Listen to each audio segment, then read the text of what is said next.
हाँ कर लिया क्वेश्चन? कौन बताएगा आंसर उसका?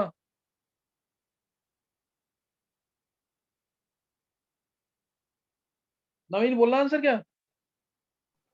Yes sir, sir lactase energy release होगी। बहुत अच्छे नवीन।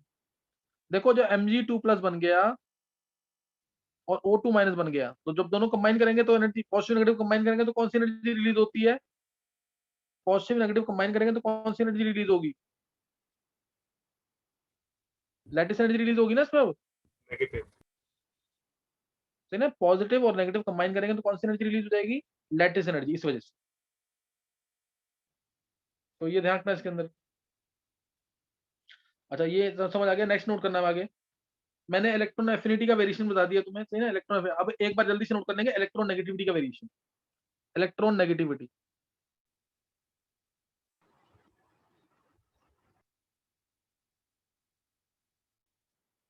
लैटिस एनर्जी के बारे में मैं थोड़ा बहुत बता दूंगा तुम्हें। इलेक्ट्रॉन नेगेटिविटी, इलेक्ट्रॉन नेगेटिविटी क्या है, सही ना? इलेक्ट्रॉन नेगेटिविटी, इसमें क्या है, जैसे ये ना, पहले तो अभी तक जो हमने पढ़ा वो अकेले एटम की प्रॉपर्टी थी। आयनिक एनर्जी की बात की तो अकेले एटम की प्रॉपर्टी, इलेक्ट्रॉन एफिनिटी की बात की अकेले एटम की प्रॉपर्टी। लेकिन इलेक्ट्रॉन नेगेटिविटी जो है ये एक कंपाउंड की प्रॉपर्टी है। इलेक्ट्रॉन एफिनिटी आइसोलेटेड एटम की प्रॉपर्टी है, इलेक्ट्रॉन नेगेटिविटी में ये कंपाउंड की प्रॉपर्टी है। जैसे मैं अगर बोल दूं तुमसे, से F2 लिया मैंने, H2 लिया, Cl2 लिया, तो इसमें जो एक बॉन्ड के अंदर दो इलेक्ट्रॉन्स होते हैं, एक बॉन्ड में जो दो इलेक्ट्रॉन्स हैं, क्या कोई एक एटम अपनी तरफ लेगा कि इलेक्ट्रॉन दोनों बीच में ही होंगे? इलेक्ट्रॉन दोनों बीच में ही होंगे, क्यों? क्योंकि दोनों एटम्स एक जैसे हैं। इलेक्ट्रॉन बिल्कुल बीच में होंगे, क्यों? क्योंकि दोनों एटम एक जैसे हैं। ऐसे इधर भी इलेक्ट्रॉन बीच में होंगे, दोनों इलेक्ट्रॉन एक जैसे हैं। लेकिन अगर मैं HF लूं, तो HF का जो बॉन्ड बना है इसमें दो इलेक्ट्रॉन्स है, वो दोनों इलेक्ट्रॉन्स किसके पास ज्यादा होंगे? दोनों इलेक्ट्रॉन्स किसके पास ज्यादा होंगे? के पास। Sir F. F के पास। हाँ, F की इलेक्ट्रोनेगेटिविटी ज्यादा है। F की इलेक्ट्रॉन इन बॉन्ड पेयर को, इस शेयर्ड पेयर को खींचने की टेंडेंसी F की ज्यादा है। ये 2 7 होता है, एक चाहिए ऑक्टेट कंप्लीट करने के लिए।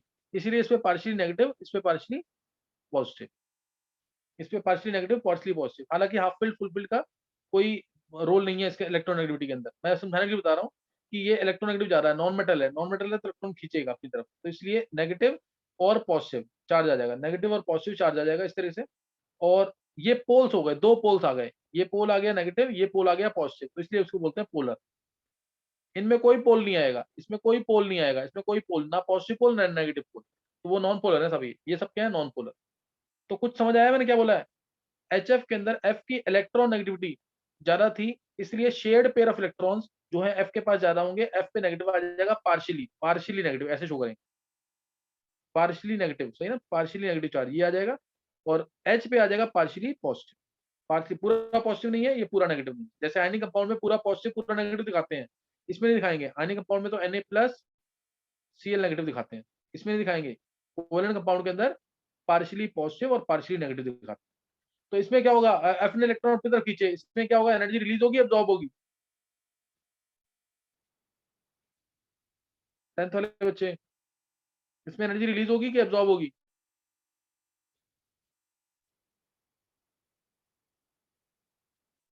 कर्व, नवीन, हर्षिल, हर्षित, सबने पढ़ा होगा ये।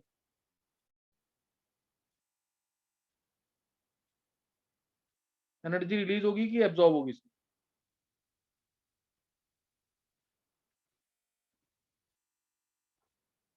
चलो कोई भी बताएगा सर। कनिष्क, अर्नव,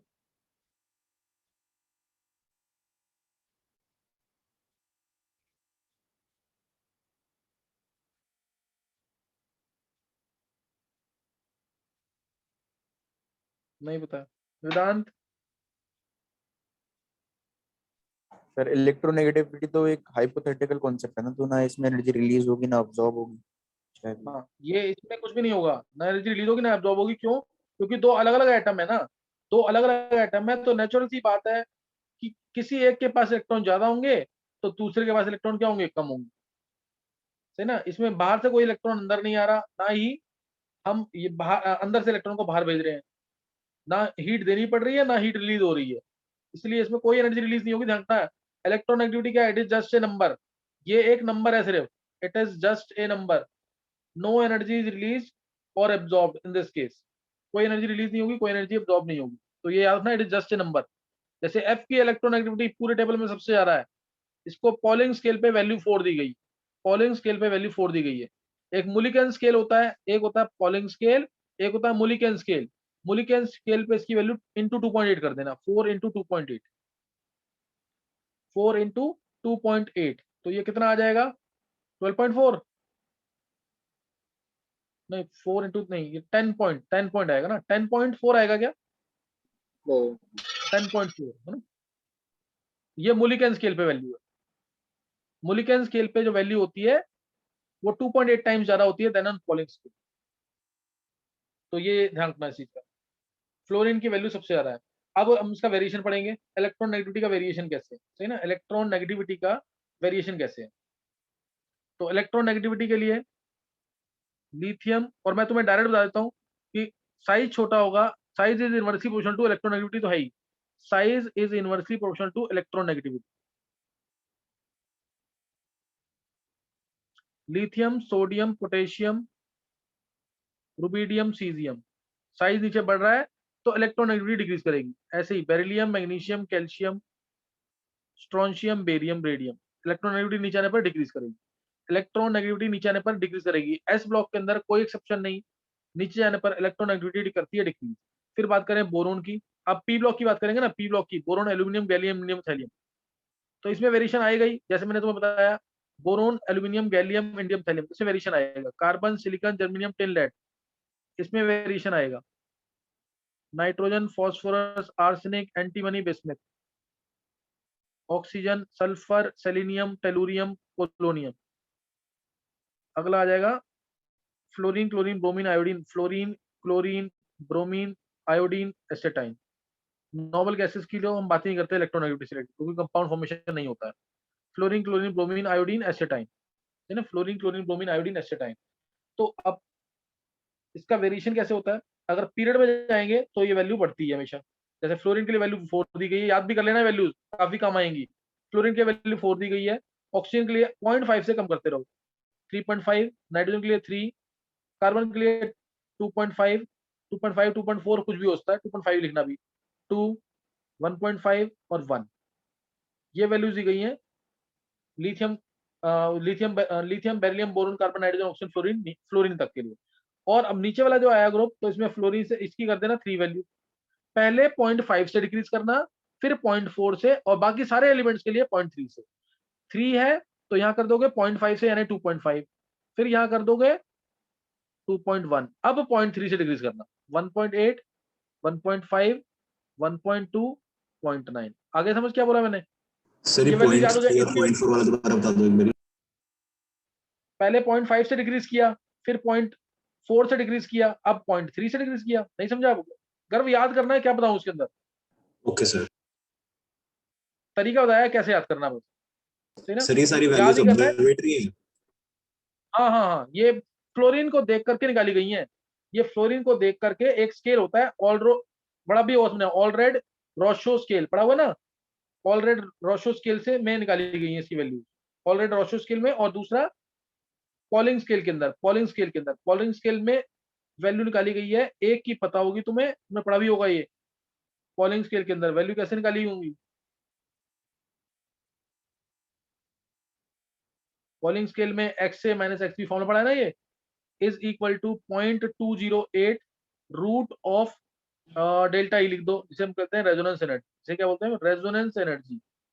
और डेल्टा ई जो होता है, that is equal to, delta E जो होता है वो होता है bond energy of A B minus bond energy of A A into bond energy of B B, और ये अंडर रूट में डेल्टा ई की वैल्यू यहाँ पुट कर देंगे, तो नेट फॉर्मूला आ जाएगा ये, और ये कौन सा स्केल है, XA माइनस XB 0.208। याद कर लेना फॉर्मूला, ये जो बोर्ड के लिए प्रिपेयर कर रहा है उसमें नहीं आएगा, चांसेस बहुत कम है इसके आने के, लेकिन आएगा। मैं मेरे को करा भी दूंगा इसके ऊपर एक तो, लेकिन कर जरूर लेना जिसको ढंग से तैयारी करनी। रूट में आएगा, रूट ई की मैं इसकी वैल्यू पुट कर रहा हूँ, तो वैल्यू आ जाएगी bond energy of AB minus root में bond energy of AA into bond energy of BB। ये फॉर्मूला है इसका पूरा, ये पूरा फॉर्मूला है। बॉन्ड एनर्जीज और रेजोनेंस एनर्जी इन्वॉल्व होती है इसके अंदर, and this is the formula given by Pauling, given by Pauling in terms of bond energy and, जो हम पढ़ रहे हैं ना पॉलिंग स्केल, ये ऊपर ऊपर कौन सा स्केल है, पॉलिंग स्केल। मोलिकन स्केल पे वैल्यू निकालनी है तो क्या करेंगे, इनटू 2.8। मोलिकन वैल्यू निकालनी है तो क्या कर देंगे, इनटू 2.8। ये फॉर्मूला याद कर लेना। यहाँ पे हमें ना फ्लोरीन की वैल्यू पता है, XA की वैल्यू 4 होती है, ये पता होगा न्यूमेरिकल्स के अंदर, XA फ्लोरीन है, और इसके रिस्पेक्ट में, फ्लोरीन के रिस्पेक्ट में सबकी वैल्यूज निकालेंगे, फ्लोरीन के रिस्पेक्ट में सबकी वैल्यूज निकालेंगे। कोई डाउट किसी को?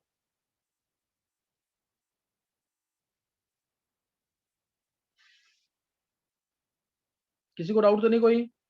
अब ऐसे ही ना ये याद कर लेना, इसके लिए 3 तो इसके लिए 2.8, इसके लिए 2.5, ये ऐसे वैल्यूज दी गई हैं, ये इस तरीके से वैल्यूज दी गई हैं। ये फॉर्मूला नोट कर लेना, मैं बाद में बताऊंगा नहीं फॉर्मूला पॉलिंग स्केल वाला, मेजरमेंट ऑफ इलेक्ट्रोनेगेटिविटी जब कराऊंगा तो ये फॉर्मूला नहीं बताऊंगा।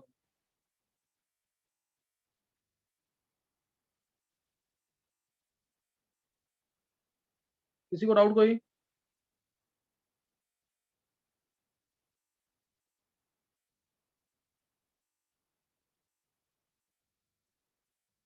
चलो नेक्स्ट अब नोट करना फिर। अब जैसे इसके अंदर ना तुमने सारा ये कर लिया पूरा, मैं इसके अंदर बात करूँ इलेक्ट्रोनेगेटिविटी की, तो इसमें वैल्यूज मैंने तुम्हें बता दी हैं। अब जैसे तुम चेक करोगे ना, क्लोरीन और नाइट्रोजन की वैल्यू सेम है, क्लोरीन और नाइट्रोजन की वैल्यू सेम है कि नहीं, देखो क्लोरीन की 3 और नाइट्रोजन की भी 3, दोनों की वैल्यू 3 है। तो लेकिन क्लोरीन की जो इलेक्ट्रोनेगेटिविटी है, क्लोरीन की जो इलेक्ट्रोनेगेटिविटी, अगर मान लो ये 3.05 है ना, तो ये नाइट्रोजन की 3 है, मतलब बहुत डिफरेंस नहीं है। इलेक्ट्रोनेगेटिविटी थ्योरेटिकली थ्योरेटिकली जो है इसकी ज्यादा मानते हैं, क्लोरीन की। लेकिन तुम अगर कंपाउंड्स ऑब्जर्व करोगे, कंपाउंड्स अगर ऑब्जर्व करोगे, जैसे अगर मैं N और Cl को मिलाकर कंपाउंड बनाता हूँ NCl3, N और Cl को मिलाकर कंपाउंड बनाऊं NCl3, तो इसमें N नेगेटिव होता है और Cl पॉजिटिव होता है। तो practically N is more electronegative. Practically क्या होगा, N will come out to be more electronegative. Theoretically हम किसको मानते हैं, Cl को, बट प्रैक्टिकली NCl3 में N क्या है, नेगेटिव है, पार्शियली 3 नेगेटिव आएगा, Cl पे पॉजिटिव, पॉजिटिव और पॉजिटिव आएगा। सही ना? तो ये आगे मैं यूज करूंगा बहुत ज्यादा, इसलिए ध्यान रखना कि N को नेगेटिव मानना है तो Cl को पॉजिटिव। ऐसी ऐसी ना एक और कंसेप्ट है, FON। FON ये 3 ही एटम्स हैं जो कि छोटे हैं, N का साइज छोटा है ना, इसलिए ये 3 ही एटम है जो हाइड्रोजन बॉन्डिंग में इन्वॉल्व होते हैं, जो हाइड्रोजन बॉन्डिंग में इन्वॉल्व होते हैं। ये 3 ही एटम है जो हाइड्रोजन बॉन्डिंग में इन्वॉल्व होते हैं, FON, not Cl। Cl is not involve in hydrogen bonding, है ना, Cl को हाइड्रोजन बॉन्डिंग में नहीं लेते हैं। मतलब NH3 के अंदर हाइड्रोजन बॉन्डिंग है, लेकिन HCl में कोई हाइड्रोजन बॉन्डिंग नहीं है, जबकि HCl की इलेक्ट्रोनेगेटिविटी ज्यादा है। इसीलिए माना गया कि practically N is more electronegative than chlorine, N is more electronegative than chlorine। तो इसको नहीं भूलना बिल्कुल भी, ये इंपॉर्टेंट केस है। आप N का साइज क्योंकि छोटा है, सही ना, N का साइज क्योंकि छोटा है। ऐसी एक चीज और तुम देख सकते हो कि इधर इलेक्ट्रोनेगेटिविटी I की, S की और कार्बन की सेम है लगभग, I की, S की और कार्बन की सेम है ना, लेकिन फिर भी इसमें ऑर्डर क्या है, I फिर S फिर C, ISC, ये भी नहीं भूलना। ये 2 केसेस हैं, दोनों याद रखने केस। समझ आ गया वेरिएशन की नहीं? देखो समझ आ गया वेरिएशन की नहीं इलेक्ट्रोनेगेटिविटी का? सर एक चीज Yes, sir. पूछनी है हाँ, सर, ये जो वैल्यू है ये हम एक्सपेरिमेंटली तो डिसाइड कर नहीं सकते, तो इनकी वैल्यूज कैसे आएंगी? वैल्यूज कैसे नहीं, ये एजम्पशन मान लेना तू कि फ्लोरीन का साइज छोटा था, इसको सबसे ज्यादा वैल्यू दे दी, फिर उसके बाद इन्होंने फॉर्मूला एक्सपेरिमेंटली निकाला होगा, फॉर्मूला डेरिवेशन की होगी, कुछ भी किया हो, फिर उसके रिस्पेक्ट में सारी वैल्यूज निकाली है। तभी तो क्वेश्चन है कि एनसीईआरटी के अंदर कि मैंने बोला क्या कहते हैं, value of electronegativity on Pauling scale for nitrogen is 3, comment, question पढ़ा हुआ ना ये, on polling Yes, scale sir. Value of electronegativity of nitrogen is 3, comment. तो क्या बोलेंगे, given statement not exactly correct, correct तो नहीं है वैल्यू, क्यों, क्योंकि मैं अगर बात करूं NH3 की, तो NH3 में नाइट्रोजन पे नेगेटिव चार्ज आएगा, NHH3 आएगा, इधर इलेक्ट्रोनेगेटिविटी ज्यादा है इसकी। लेकिन अगर मैं NF3 ले लूं तो उसमें उल्टा हो जाएगा कि नहीं, तो F पे नेगेटिव हो जाएगा, F पे नेगेटिव हो जाएगा, F पे नेगेटिव हो जाएगा। तो एक तरह से ये रिलेटिव वैल्यू है ना, एब्सोल्यूट वैल्यू तो नहीं है ना ये Yes, sir. वेदांत। तो ये एब्सोल्यूट वैल्यू नहीं है, this is a relative value. मतलब दूसरे एटम पे डिपेंड करेगा कि उसकी टेंडेंसी क्या है, इलेक्ट्रॉन लेने की है कि देने की, दूसरे एटम पे डिपेंड करेगा कि उसकी टेंडेंसी कैसी है, इलेक्ट्रॉन लेने की है कि इलेक्ट्रॉन देने की। समझ आ गया कि नहीं है, ये एनसीईआरटी का इंपॉर्टेंट क्वेश्चन है। Comment on the statement value of electronegativity on Pauling scale for nitrogen is 3, तो given statement is incorrect, it depends upon hybridisation also, depending upon the type of atom attach as well as hybridisation, बहुत सारे factors हैं जो effect करते हैं electronegativity को, तो वो डिसाइड करेंगे कि इसकी वैल्यू जो 3 है होगी कि नहीं होगी, तो वेरी करती है थोड़ा बहुत।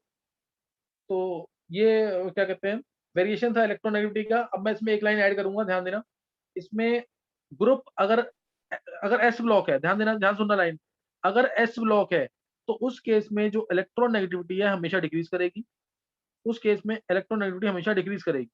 और अगर पी ब्लॉक है तो उसमें पहले डिक्रीज है फिर इंक्रीज है, पहले डिक्रीज, ये जनरलाइज कर रहा हूं मैं, तो वेरिएशन तो होगा कहीं ना कहीं, कुछ ना कुछ।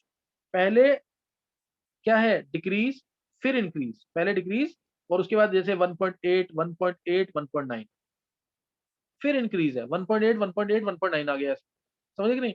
तो उसके बाद अगले में आ गया ये 1.8 1.8 1.9 लास्ट में जाकर, समझे कि नहीं, पहले डिक्रीज फिर इंक्रीज, इस टाइप से वैल्यू चलती है। ये याद करने का तरीका है, जरूरी नहीं कि हर जगह एक्सेप्शन हो। और डी ब्लॉक की बात करें अगर, डी ब्लॉक की, तो डी ब्लॉक के अंदर कोई भी ग्रुप ले, क्रोमियम मोलिब्डेनम टंगस्टन, ये ले लिया, मान लो मैंने ले लिया ग्रुप 6, तो इसमें नीचे आने पर इलेक्ट्रोनेगेटिविटी जो है इंक्रीज करती है, क्यों, क्योंकि 4d और पुअर होगा, इसका इफेक्ट 4f में आया इलेक्ट्रॉन तो और पुअर हो गया, तो इस वजह से इलेक्ट्रोनेगेटिविटी की वैल्यू डी ब्लॉक में इंक्रीज करती है। समझ आ गई बात, जनरलाइज जो मैंने किया है, जो जनरलाइज किया है, समझ आ गया कि नहीं।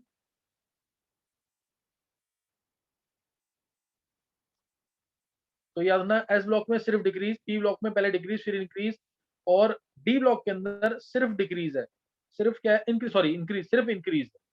डी ब्लॉक में इंक्रीज क्यों है, क्योंकि 4f की एंट्री, पुअर स्क्रीन इफेक्ट, इस वजह से। वैल्यूज जो तुम्हें बताई है वो याद रखना, एच की वैल्यू बहुत ज्यादा इंपॉर्टेंट है, याद रखनी है, एफ की वैल्यू इंपॉर्टेंट है, याद रखनी है। 3.5 किसकी वैल्यू है, ऑक्सीजन की, ये जो ज्यादा इंपॉर्टेंट है वो जरूर याद रखना है। और तरीका मैंने तुम्हें बता दिया किस तरह से याद रखना है ना, तरीका बता दिया किस तरह से याद रखना है। कोई डाउट इसमें किसी को, इलेक्ट्रोनेगेटिविटी हमने पढ़ लिया, टॉपिक वेरिएशन इसका कर लिया ढंग से। नेक्स्ट अब इसके अंदर है, नेक्स्ट अब इसके अंदर हाउ टू कैलकुलेट इलेक्ट्रोनेगेटिविटी, है ना, मेजरमेंट ऑफ इलेक्ट्रोनेगेटिविटी,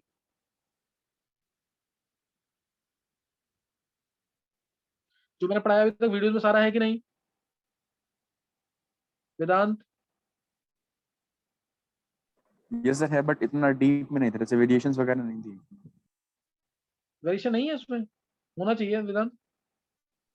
नहीं सर, शायद आपने नहीं बताया कि ऐसे एस ब्लॉक में सिर्फ घटेगी, पी ब्लॉक में पहले अच्छा घटेगी, बढ़ेगी। अच्छा, हाँ जनरलाइज में भी उसका जनरलाइज एक, नहीं तो वीडियो जरूर देखना, क्या उसमें भी पॉइंट्स ज्यादा एक्स्ट्रा हो सकते हैं, ऐसा नहीं कि इधर ही एक्स्ट्रा है, उससे पढ़ाया हो सकता है कुछ और पढ़ाया हो, नेक्स्ट ईयर पढ़ाऊंगा तो कुछ ना कुछ चेंज और हो जाए, समझे कि नहीं, तो चेंज तो आएगा ही थोड़ा बहुत, सही है वेदांत। Yes sir. हाँ तो क्लासेस अटेंड करना इसलिए इंपॉर्टेंट है, कुछ ना कुछ नया पता लगता है।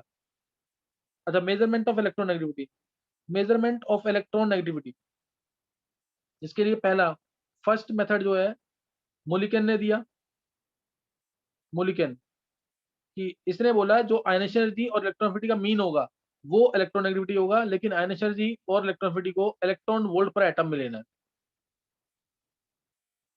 बाय 2, ये इलेक्ट्रॉन वोल्ट पर एटम में लेने रखना, IE and TA they should be in electron volt पर एटम। और ये है मोलिकन पे, ये मोलिकन के लिए वैल्यू थी, तो पॉलिंग की वैल्यू क्या हो जाएगी, बाई 2.8 कर देंगे, और इलेक्ट्रोनेगेटिव को ऐसे डिनोट करते हैं एक्स से, एक्स मोलिकन था ये, एक्स मोलिकन था, तो एक्स पॉलिंग क्या होगा, एक्स मोलिकन बाय 2.8, अभी बताया ना, मोलिकन की वैल्यू ज्यादा होती है, समझ गए कि नहीं।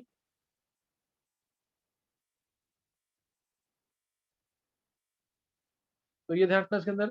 नेक्स्ट दूसरा जो है पॉलिंग, ये मैंने बता दिया मोलिकन स्केल पे। पॉलिंग स्केल पे, पॉलिंग ने कैसे दिया था, अभी मैंने बता दिया, मैं रिपीट नहीं कर रहा हूँ उसको दोबारा, जो मैंने बता दिया विषय, X A minus X B is equal to root of delta E. Delta E यहाँ पे रेजोनेंस एनर्जी है, डेल्टा ई की वैल्यू होती है bond energy of A B. जैसे मान लो A2 और B2 में बॉन्ड बना, मिलकर कंबाइन करके AB बना रहे हैं, तो जो डेल्टा ई था वो था bond energy of AB minus bond energy of AA into bond energy of BB, वो अंडर रूट के अंदर आए। फॉर्मूला मैंने बता दिया, फॉर्मूला याद कर लेना जरूर उसको, ठीक है ना। इसमें हमें एक्स से पता होगा, एक्स से माइनस एक्स बी निकाला हमने, proportional to delta E, proportional to delta E है, या 0.208 delta E, delta E resonance energy है, इसकी वैल्यू मैंने तुम्हें बता दी है, ये क्या होती है। एक्स से हमें पता होगा, फ्लोरीन के लिए होगा जनरली 4 की वैल्यू होगी, फिर एक्स बी निकालना होगा, और बॉन्ड एनर्जी तुम्हें ए बी की दे रखी होगी, बॉन्ड एनर्जी ए की दे रखी होगी, बॉन्ड एनर्जी बीबी की दे रखी होगी, तो उससे तुम आसानी से निकाल लोगे। तो ये था आंसर। फिर नेक्स्ट थर्ड जो था, ऑलरेड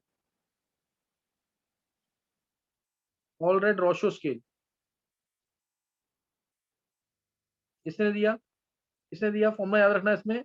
इसमें जो इलेक्ट्रॉन नेगेटिविटी की वैल्यू दी गई थी, इलेक्ट्रॉन नेगेटिविटी की जो वैल्यू दी थी वो थी 0.359, ये तो याद कर लेते हैं फिर भी, Z effective by R, R कौन सा वाला, कोवेलेंट का, आर कोवेलेंट रेडियस है ये, इसका स्क्वायर प्लस 0.744। फॉर्मूले में जेड और आर में उल्टा मत करना, हमें ये पता है, जब मैं फैक्टर इफेक्टिंग पढ़ाऊंगा इलेक्ट्रोनेगेटिविटी, जब मैं फैक्टर इफेक्टिंग इलेक्ट्रोनेगेटिविटी पढ़ाऊंगा तो मैं डायरेक्ट बोलूंगा electronegativity directly proportional to Z effective होगा, इनवर्सली प्रोपोर्शनल टू साइज होगा, इसीलिए जेड इफेक्टिव वाला फैक्टर ऊपर आएगा। इसने तो इसी का यूज कर लिया, ऑलरेडी रोशो ने तो इसी कंसेप्ट का यूज कर दिया, जेड इफेक्टिव वाला फैक्टर ऊपर आएगा, साइज वाला factor, size inversely proportional to R square, oh sorry size proportional है आर के, तो इसलिए आर स्क्वायर नीचे आएगा। याद रहेगा कि नहीं ये,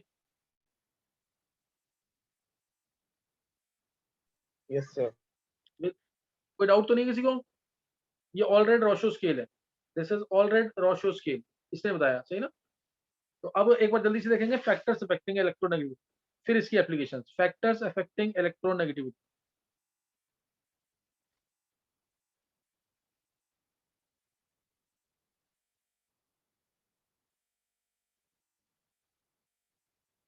फैक्टर्स पढ़ लिए सबने इसमें से। पहला size, size is inversely to electronegativity. दूसरा जेड इफेक्टिव इज या electronegativity directly to Z effective, effective charge जितना ज्यादा होगा इलेक्ट्रोनेगेटिविटी उतनी ज्यादा होगी। तीसरा फैक्टर, तीसरा most important factor, oxidation state कह सकते हो। आयरन 3+ की इलेक्ट्रोनेगेटिविटी ज्यादा होगी, क्योंकि प्लस चार्ज ज्यादा है तो इलेक्ट्रॉन को जल्दी खींचेगा अपनी तरफ। देन आयरन 2+, Mg2+ की इलेक्ट्रोनेगेटिविटी, या कॉपर 2+ ले लो, या कॉपर 2+ की इलेक्ट्रोनेगेटिविटी ज्यादा होगी कॉपर प्लस से। इस तरीके से जितनी ज्यादा ऑक्सीजन स्टेट होगी उतनी ज्यादा इलेक्ट्रोनेगेटिविटी होगी। Fourth factor is type of substituent attach, type of substituent attach. Carbon की इलेक्ट्रोनेगेटिविटी CF4 में ज्यादा होगी, जैसे मैं ऐसे लिखते हैं इसको,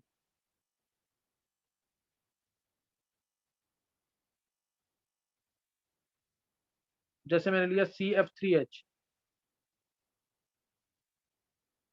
और एक लिया CI3H, तो इस वाले कार्बन की इलेक्ट्रोनेगेटिविटी ज्यादा होगी देन दिस कार्बन। क्यों, क्योंकि F भी हेल्प कर रहा है इलेक्ट्रॉन खींचने में ज्यादा, I कम हेल्प करेगा। I और C की तो इलेक्ट्रोनेगेटिविटी की वैल्यू भी सेम थी 2.5 के आसपास। तो ये इस पे टाइप ऑफ सब्स्टिट्यूएंट अटैच पे डिपेंड करेगा। Last factor most important, hybridization, सबसे इंपॉर्टेंट फैक्टर है ये हाइब्रिडाइजेशन। अगर सेम एटम भी है तो भी इलेक्ट्रोनेगेटिविटी की वैल्यू डिफर कर सकती है।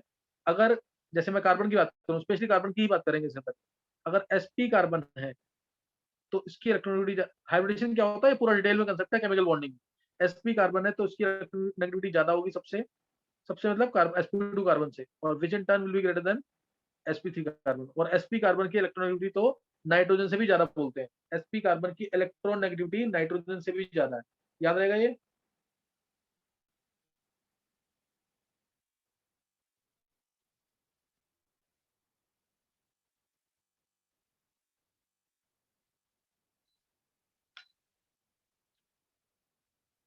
याद रहेगा। देखो sp कार्बन कैसे निकालते हैं, sp2 कैसे निकालते हैं, मैं एक हिंट देता हूँ यहाँ पे तुम्हें। देखो sp कार्बन निकालना है अगर कार्बन के साथ 2 एटम्स अटैच्ड हैं तो sp हाइब्रिडेशन, 3 एटम्स अटैच्ड हैं तो sp2। कार्बन के साथ अगर 2 एटम्स है अटैच्ड, 2 एटम्स अटैच्ड, तो sp लेना कार्बन की हाइब्रिडेशन। कार्बन के साथ अगर 3 एटम्स हैं तो कार्बन क्या हो जाएगा, sp2। और अगर 4 एटम्स अटैच्ड हैं तो sp। जैसे मैं एग्जांपल ले रहा हूँ, सपोज लिया मैंने C डबल बॉन्ड C या CH2 लिख दिया, डबल बॉन्ड CH C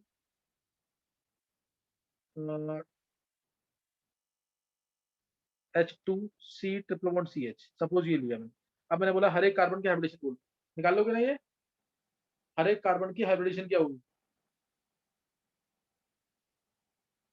गर्व,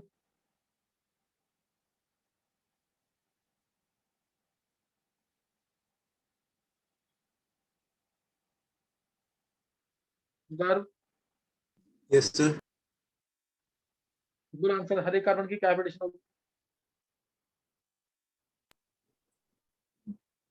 आइडिया नहीं।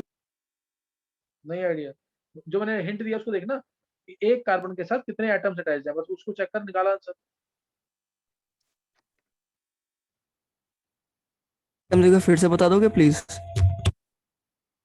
अरे ऋषि तेरे को थोड़ी बताऊंगा, 12th में नहीं तुमने नहीं, सारा पढ़ रखा है। आंसर आंसर नहीं बताऊंगा सर, बस क्वेश्चन जानना है बस। क्वेश्चन ये है कि हर एक एटम की, हर एक कार्बन की हाइब्रिडेशन क्या है। ठीक है सर। सर सबसे ज्यादा ध्यान रखना CH कुछ की। बच्चे, सबसे ज्यादा नहीं, हाइब्रिडेशन बतानी है, इस कार्बन की हाइब्रिडेशन क्या होगी। मान लो मैंने नंबरिंग यहाँ से की 1 3 4 5, ये नंबरिंग की, इस वाले पहले वाले कार्बन के साथ कितने एटम अटैच्ड है, सर 3। हाँ 3 है ना, 2 H है, ऐसे है ये देखो, C H H double bond C H C H H C triple bond CH, है ना। तो अब 3 एटम अटैच्ड है ना, पहले कार्बन के साथ 3 एटम अटैच्ड है, 1 2 और ये कार्बन 3, इसलिए इसकी हाइब्रिडेशन sp2। लोन पेयर नहीं होना चाहिए, बस लोन पेयर है तो उसको ऐड कर देना। मान लो इस कार्बन के साथ एक लोन पेयर भी होता तो मैं वैल्यू 4 बोलता, sp3 करता हूँ। ओके अब सर। इस कार्बन के, हाँ इस कार्बन के कितने एटम अटैच्ड है, सर इसके साथ भी 3 है तो फिर इसकी भी sp2 होगी। हाँ इसकी भी sp2, 1 2 और ये 3, तो इसकी भी sp2। इस कार्बन के साथ सर इसके साथ 4 हैं। 4 है तो sp3। अब समझ आ गया कि नहीं है। Yes sir. तो इसके साथ 4 है, कौन कौन से 4 है वो देख लेंगे एक बार, 1 2 3 और ये 4, तो ये sp3 हो जाएगा। लोन पेयर नहीं होगा, अगर लोन पेयर होता है, एक लोन पेयर होता तो उसको ऐड कर देते थे, जैसे ये है, इसमें sp आएगी, इसमें sp, समझ आ गया कि नहीं है। और sp में यस s सर। कैरेक्टर कितना है, sp में s सर कैरेक्टर कितना है, sir 75%।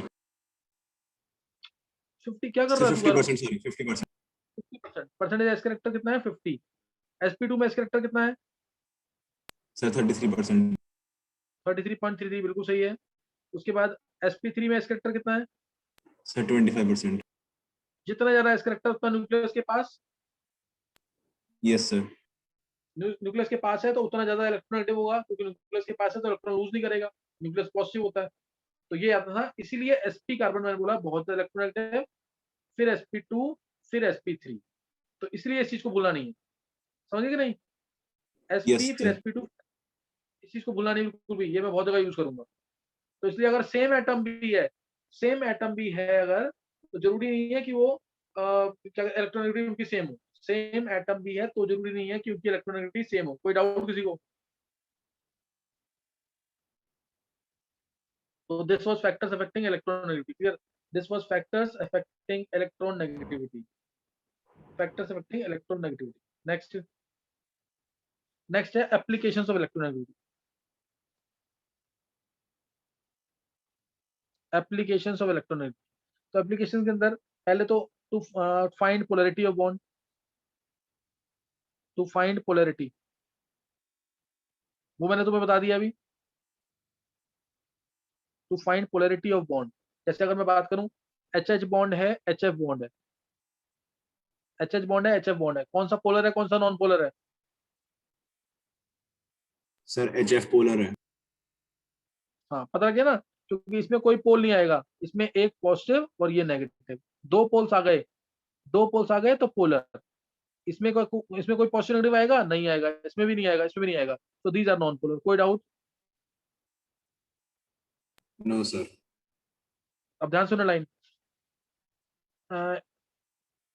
If bond is formed between two different atoms, then it is polar. True or false? Bond between two different atoms is polar. True or false?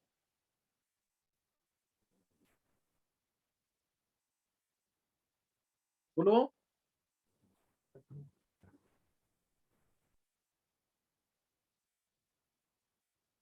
गर्व. Bond between two different atoms is always polar. गर्व थोड़ा जल्दी बोल answer. Sir जरूरी नवीन, नहीं. हर्षित.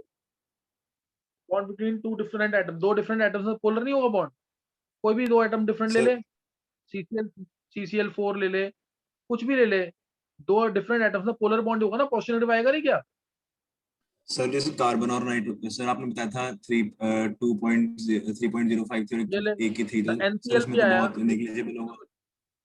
तो है तो पोलर. बॉन्ड पोलर ही कहेगा तो उसको. NCl में भी N पे नेगेटिव है, Cl पे पॉजिटिव है. ये बॉन्ड भी पोलर है. समझ गए कि नहीं? ओके सर बट CCl4 तो एक नॉन पोलर कंपाउंड है ना.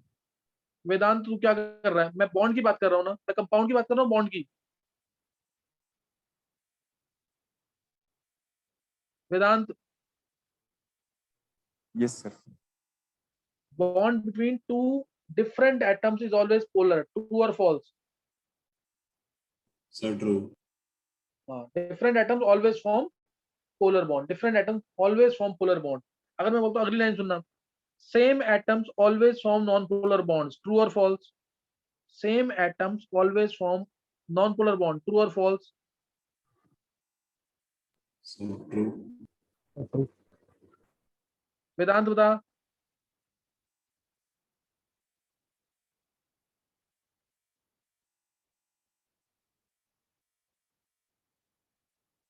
गणेश, अर्णव,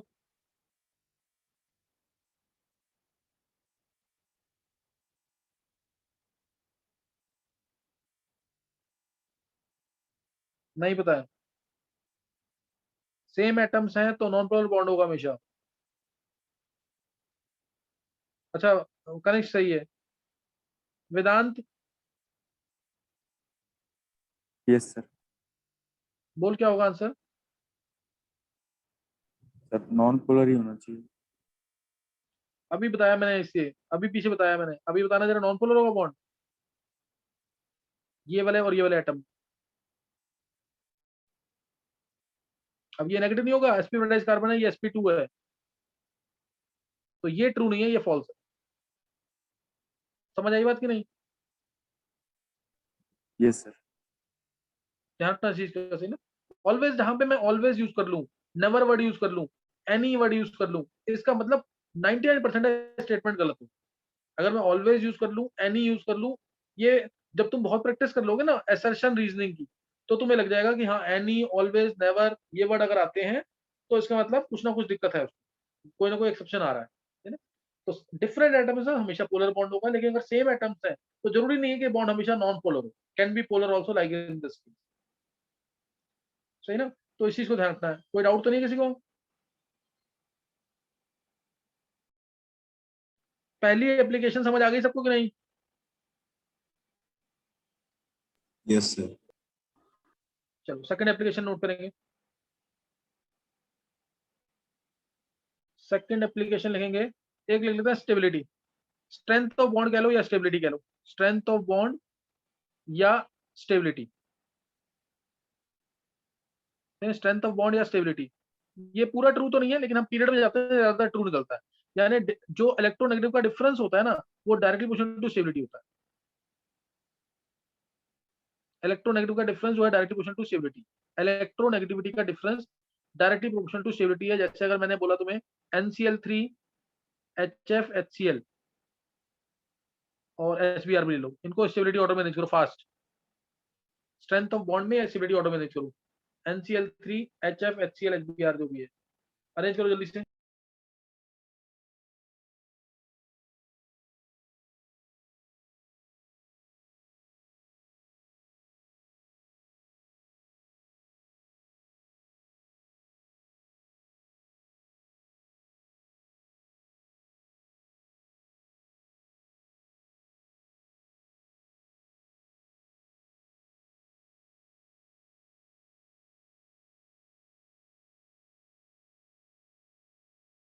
सर N और Cl का बॉन्ड नॉन पोलर होगा या पोलर होगा? पोलर।